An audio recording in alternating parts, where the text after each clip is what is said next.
Denise POV. Araw ng lipat namin sa mansyon na pinatayo ni Tristan. Kaya naman sobrang excited ako ngayong araw na to. Galing na kami dito kahapon, and lahat inapagkasunduan namin ni Stella ay nasunod. Mula sa furnitures as well as sa decorations.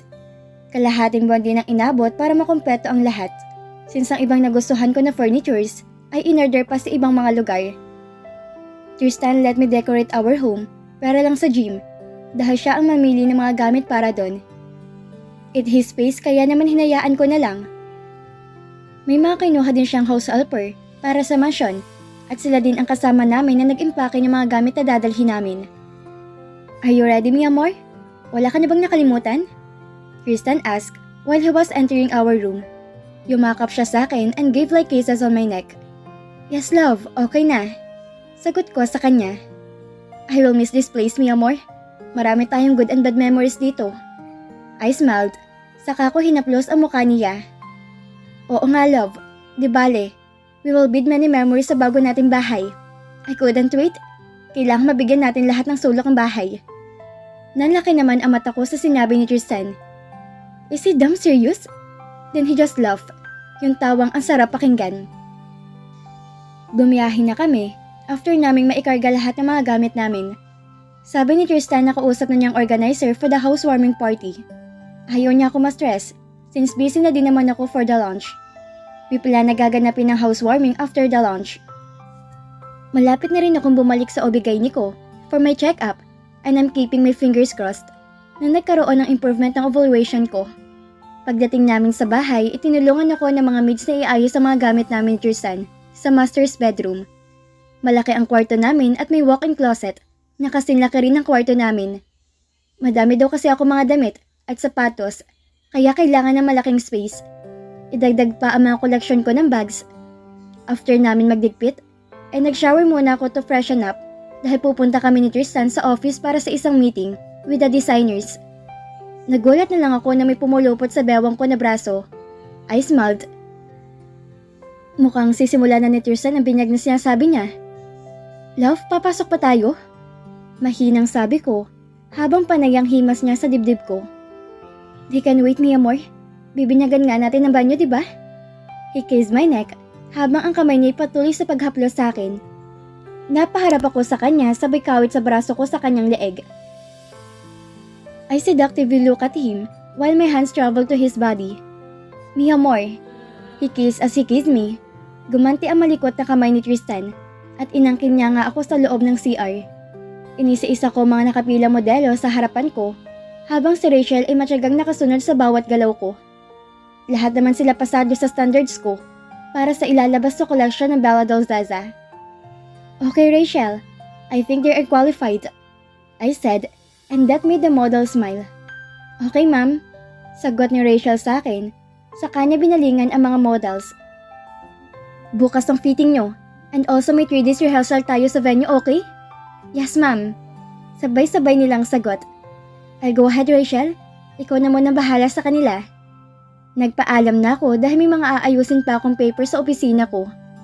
I reached my office at agad kong hinarap ang mga papeles na kailangan kong pirmahan when my phone rang. It was Kuya Jacob. Pronto kuya? How are you? Little sister, I'm good. Thank you. How are you? I'm missing my little sister. I miss you too kuya. How's your husband? Natawa naman to sa kabilang linya. He is fine kuya. Handsome as always. Kung kaharap ko si kuya, for sure nakangiwi ito sa sinabi ko. Para sa kanya, mas gwapo siya kay Tristan. His voice sounded excited at pakiramdam ko piniga ang puso ko sa narinig ko. Ayokong sabihin kay kuya ang kondisyon ko dahil tiyak mag-aalala to sa akin.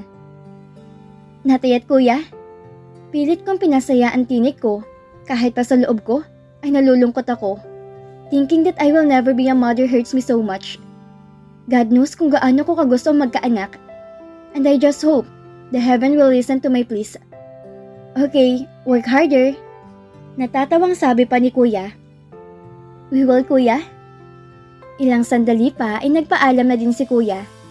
Bigla akong nakaramdam ng lungkot pero pinilit kong alisin yon sa isip ko. Bawal sa akin ang stress. Tumayo ako para puntahan si Tristan sa opisina niya. Hindi ko alam, pero bigla ko siyang gustong yakapin. Siya ang kailangan para kumalma. Hindi na ako kumatok at diretso na ako sa loob. Naisip kong nasa loob ang sekretarya ni Tristan and wala to sa labas kung saan nandoon ang mesa niya. Pagbukas ko ng pinto, ay narinig ko na may kausap ni Tristan na babae. Hindi ko gustong pakiramdam ko, kaya naman niluwagan ko ang bukas ng pinto at nagulat ako sa inabutan ko. Nakayakap ang babae sa asawa ko habang nakaupo si Tristan sa upuan niya. Tristan! Tawag ko dito, kaya naman nagulat ang asawa ko at naitulak ang babae na nasa kandungan niya. Denise? Kumunot ang noo ko at humarap ang babae sa akin ay nakilala ko to. Isa to sa mga modelo na kausap ko kanina. Diretso naman akong tiningnan ng babae na para bang wala siyang ginawang mali sa harapan ko. Hi Denise! Maarting sabi nito sa akin, kaya tinaasan ko siya ng kilay. Hindi ko alam na close pala kayo ng asawa ko. Diniin ko pa ang salitang asawa para makaramdam naman ng konting hiya ang babaeng to. Pero mukhang walang epekto. Mi amor, it's not what you think. Lumapit naman si Tristan sa akin at hahawakan sana ako pero umatras ako. Yes, Tristan. Explain to me kung ano dapat kong isipin. Gustong gusto ko ng pagbuhulin ang dalawang to pero napigil lang ako. Mi amor, she is Kathy. Dumaan lang siya dito sa opisina para bumati. Natawa ko niya pagak sa narinig ko. Kailangan bang kumalong sa kanya para bumati? She is mommy's granddaughter, mi amor. Alam ko na pilit akong pinapakalma ni Tristan dahil sa mga paliwanag niya. Pero hindi talaga mawala sa isip ko ang inabutan kong eksena kanina. Oh, don't get me mad, Denise.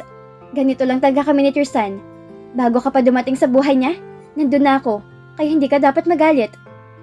Tila inosenteng katuwiran ni Katie sa akin, pero hindi ako naniniwala. Babae din ako, at alam ko na may kakaiba sa kilos ni Katie. The way he looks at Tristan is different. Katie? Saway naman ni Tristan dito, but she just smirk. Don't tell me, hindi mo man ako nababanggit sa asawa mo? Katie continued kaya lalo ko naghinala na may something talaga sa kanila. Stop it! Mariing sabi naman ni Tristan. Oo nga, hindi mo nga siya nababanggit sa akin, Tristan. May dapat ba ako malaman? Wala, Tristan said at sa kanya hinila si Katie palabas ng pinto. Wait, nasasaktan ako! Angal niya, pero agad akong sinara ang pinto at humarang doon. Denise, tawag ni Tristan sa akin, pero hindi ko siya pinansin.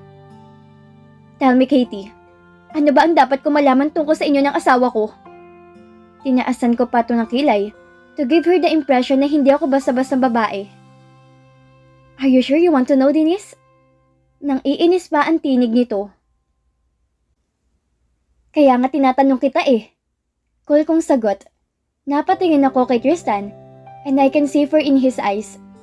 Well, Katie, sasabihin mo ba o hindi? Inaaksaya mong oras ko. She smiled na parang baliw habang nakatitig sa akin. I am Tristan's favorite body. Gusto ko matawa sa sinabi ni Katie. Akala ko naman kung ano na. Oh, is that so? Oh, so anong ginagawa mo dito? Papakamot ka ba ulit sa asawa ko? What? Maarting sagot ni Kathy. Hindi siguro niya ina-expect na magiging kulang ako. Alam mo kasi, pas ka na sa buhay ni Tristan, kaya hindi ako magagalit sa'yo. Wala namang inilihim sa akin si Tristan. Pero tinitigan ko siya na matalim. Kung ngayon ka manggugulo sa amin ng asawa ko, mag-isip ka muna ng 100 beses. Kasi kahit inaanak ka ni Mommy, kakalbuhin kita gamit lang ang mga kamay ko. Naiintindihan mo? Napasinghap ito, saka tumingin kay Tristan, na akala mo nagpapasok lolo. Hindi naman siya pinansin ni Tristan at lumapit agad sa akin. Lumabas agad ng pinto si Katie. Hindi ko alam kung galit ba siya o takot sa akin. Bahala siya sa buhay niya. Tristan reached for my hand, pero iniwas ko yun at agad din ako lumabas ng opisina niya. Tristan POV. Lunch na bukas ang Denise Collection, pero heto ako ngayon, nasa bar umiinom kasamang 4 na itlog. Mabuti nilang pinagbigyan nila ako dahil alam nila na may pinagdadaanan ako. Mag-iisang linggo na kaming hindi nag-uusap na maayos ni Denise. Galit na galit siya sa akin doon sa nakita niya sa opisina ko. At naiintindihan ko yon. Kahit ang mga kaibigan ko hindi rin nagustuhan ang nangyari at panay pang sermon sa akin. For the past days, sabay kaming pumasok at sabay din kaming umuwi ni Denise. Pera lang kung may lakad siya o ako. Hindi kami halos nag-uusap pag hindi kailangan. Yes or no lang minsan ang sagot niya sa akin. At sobra na ako nasasaktan sa nangyayari sa aming mag-asawa. Sabay kami nag-almusal at naghahapunan. Pero parang wala din akong kasabay. Her cold treatment is already killing me. Hindi ko kaya hanggang dito kami. Nakatalikod siya pag matutulog na kami. And I admit that I miss her so much. I was even thinking of moving the date of our housewarming party. Dahil ayoko na darating ang araw na yon na hindi kami nag-uusap. Kung dati makulay ang bawat araw, ngayon para lang akong dahon na tinatangis sa kung saan ng hangin. I hate the fact that she is mad. I really can't take it. Hindi pa rin kayo okay? Tanong ni Patrick sa akin, kahit pa alam ko na that he knows the answer to that. Kinakausap mo ba Montefalcon? Baka naman kasi sinasabayan mong toyo niya. Tanong naman sa akin ni Jonas. I am trying to talk to her, but every time I do that, nakikita ko na ayaw niya akong kausapin, bro. Oo, hindi nga lang palaging sinasagot niya sa akin eh. Gusto ko nang umiyak sa harap nila, pero nagpipigil lang ako. Kahit na, dapat kausapin mo ng kausapin. Payo sa akin ni Daryl. Mahal ka naman ni Denise, pasasaan ba't lalambot din siya? Nakita ko na napatingin si Patrick sa relo niya, kaya alam ko na mag-aaya na tong umuwi. Uuwi na ako, alam niyo naman na buntis si Rain. Tumango lang ako dito, dahil naiintindihan ko naman ang sitwasyon niya. Aalis na din ako, hindi ako pwedeng magpagabi at baka tupakin si Maxine. Tumayo na din si Daryl habang panay antipas sa phone niya. Palagay ko pinapauwi na siya ni Maxine. Tiningnan ko ang dalawa pang itlog na akmang tatayo na din, kaya tumayo na ako. Hindi na taga kami kagaya ng dati, na kahit abutin ng umaga sa inuman ay pwede. May mga responsibilidad na kami sa buhay, lalo na si Patrick, Jonas at Damon, dahil may mga anak na sila. Yung kay Daryl malapit na din. Ilang buwan na lang, makikita na niya ang bunga ng nakamamatay na pag-ibig niya para kay Maxine. Ngayon, nararamdaman ko na naman ang kakulangan ko. If only me and Denise already have a child, kahit pa paano may mamamagitan sa aming dalawa. Umuwi ka na din, Montefalcon. Tinapik ako ni Patrick sa balikat, kaya tumango na lang ako. Wala naman din akong balak magpaiwan. May lunch tayo bukas. Dagdag pa ni Daryl, let's go. Aya ko naman sa kanila. I'm thankful, kasi kahit sandali lang, nagagawa pa rin nila akong samahan sa oras na pangangailangan. Sabay-sabay na kaming lumabas sa bar at nagkanya-kanyang sakay na sa mga sasakyan namin. Tahimik na sa bahay pag uwi ko at hindi ko maiwasang malungkot. Mag-iisang linggo pa lang kami dito, pero nagkaproblema kami agad ni Denise. Pumasok ako sa kwarto at nakita ko na nakatayo si Denise sa terasa ng kwarto namin. Nakatingin to sa langit habang yakap-yakap niya ang sarili. Gusto ko siyang lapitan, pero naisip ko na may alak pa ako, kaya dumiretso muna ako sa banyo para makapaligo muna. Pagkatapos ko mag-shower ay nandun pa rin si Denise. It seems that she is too engrossed with her na hindi niya namalaya na nakauwi na ako. Bakit hindi ka pa natutulog? Tanong ko sa kanya, but I kept my distance. Kahit pa gustong-gusto ko na siyang yakapin, lumingon siya sa akin pero agad ding tumalikod. Alam ko na hindi na naman niya ako kakausapin, but this has to stop. Masyado na matagal ang panahon na hinayaan ko siyang manahimik. Kailangan na naming harapin to. Hindi mo pa rin ba ako kakausapin? Nanatili siyang tahimik. Denise, please. I'm sorry, okay? Yung nangyari sa opisina, hindi ko gusto yun. Biglang lumingon sa akin ang asawa ko, at kahit medyo madilim ang bahaging yun, ay nakikita ko ang galit sa mga mata. Hindi mo ginusto? Ha? Hindi mo ginusto?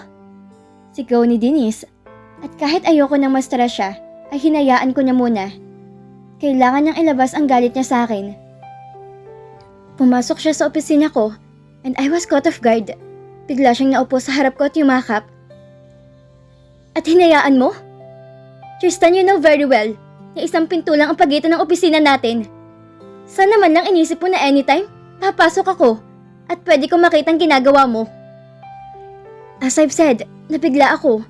Hindi ko ina-expect na gagawin niya yon since alam naman namin na may asawa na ako. Okay, sabagay. Favorite mo nga naman siya no? Kaya hinayaan mo lang. Galit na galit si Denise. Kaya naman nilapitan ko na to. And there I saw that she was crying. Mi amor. I was about to hug her, pero lumayo siya. How dare you, Tristan? Nangako ka sa akin na hindi mo na ako sasaktan ulit. Nangako ka sa anak natin. Lumapit siya at pinagbabayo ang dibdib ko, and I let her. Kung doon mawawala ang galit niya, hahayaan ko na lang. Ibuhos na niyang lahat para matapos. Nangako ka sa anak natin. Nangako ka. Nangako ka. She cried hard. Kaya naman niyakap ko na siya at hindi naman siya pumalag. I'm sorry. I'm sorry, please. Maniwala kami, amor. Kahit kailan hindi ko magagawa magtaksil kayo. Kate is in the past at wala na akong tinago sa'yo, hindi ba? Hinalikan mo ba siya? Tiningnan niya ulit ako na matalim. What? No! Never! Why would I do that? Pero niyakap mo siya. Hindi ko siya niyakap. Pinapalayo ka siya sa akin. Lalong napalakas ang hikbi ni Denise, kaya agad ko siyang niyakap. Wala akong ibang gustong kayakap kundi ikaw lang. Ang tagal-tagal kitang pinangarap at hinintay. Hindi ko sasayangan ang lahat ng taon na yun sa isang araw ng pagkakamali. She cried. Mahal na mahal kita, Denise. Ikaw lang. At nangako ko sa anak natin, hindi ba? I intend to keep that. I cupped her face, saka ko pinunasan ang mga luha niya. It's you or no one. Nakalimutan mo na ba? I kissed her eyes na nagsisimula na mamugto. Kaya naman naisip ko na maaaring kanina pa siyang umiiyak. Eh saan ka galing? Galitan naman to, kaya niyakap ko siya ulit. Sa bar ni Jackson, kasama ko yung 4. Niyaya ko kasi, nahihirapan na ako sa sitwasyon natin. Napahinga ko na malalim, saka ko siya hinalikan sa noo. Hindi ko kaya yung hindi tayo nag-uusap, mi amor. Huwag mo nang ulitin, love. Mamamatay ako pag nalaman ko may iba pa. And at last, naramdaman ko ang yakap sa akin ng asawa ko. Pakiramdam ko tuloy, 1 taon ko siyang hindi nayakap. There will be no one, mi amor. I vowed and I will surely keep that. Wala na akong hahanapin pang iba. Denise is enough, or should I say, sobra-sobra na para sa akin. We stayed like that for a few minutes until I realized sa gabi na at baka makasama sa kanyang pagpupuyat. Kaya naman inaya ko na siyang matulog. Nakayakap siya sa akin habang nakahiga kami at hinahaplos ko ang mahaba niyang buhok. Like I used to do. Love, may sasabihin pala ako sa'yo. What is it? Tanong ko habang nakapikit pa rin ang mga mata ko. Pagod din ako sa dami ng inaasikaso namin. Itagdag pang minsan ako nakatoka mag-supervise ng condominium project namin magkakaibigan. Delayed ako ng 5 days, love. Okay? Naramdaman kong napabangon si Denise at masamang nakatingin sa akin nang idilat ko ang mata. Okay? Yun lang ang reaction mo? Okay? Hanggang sa mag-sing in sa akin ang sinabi ni Denise. Wait, what? Are you serious? Sunod-sunod na tanong ko habang napaupo din ako sa kama. And she nodded. Wait, ano gagawin natin? Papa-check up pa tayo? Hindi ako magkamayo sa pagsasalita, pero pinigil ako ni Denise. Kailangan ko mag-pregnancy test bukas ng umaga para makasigurado. Bakit hindi pa ngayon? Mas maganda kasi kung bukas ng umaga, love. Mas effective. Bigla ko niyakap si Denise. I wanted to cry. Ito na ang kukumpleto sa aming mag-asawa. Love, don't get too excited. Hindi pa tayo sigurado. We need to do the test. Counter sa akin ni Denise. Delayed ka na, diba? Yes, love. Pero hindi pa tayo nakakasiguro. Let's just wait for tomorrow, okay? Nakaramdam ako ng lungkot sa sinabi ni Denise. Pero kahit naman wala pa rin, wala magbabago sa pagmamahal ko sa kanya. Okay, matulog na tayo, love. If you are really pregnant, bawal sa'yo magpuyat. Pinahiga ko na si Denise at hindi pa man hinipo ko na ang tiyan niya. Oh God, I can wait for tomorrow. Sana talaga meron na. Bago ko matulog, nagdarasal muna ako. Sana pagbigyan ng Diyos ang hiling namin mag-asawa. I wanted to be a father too, just like my friends. Napatingin ako kay Denise and I kissed her on her forehead. Good night, mi amor. I love you. I love you too, love. Mahina niyang sagot.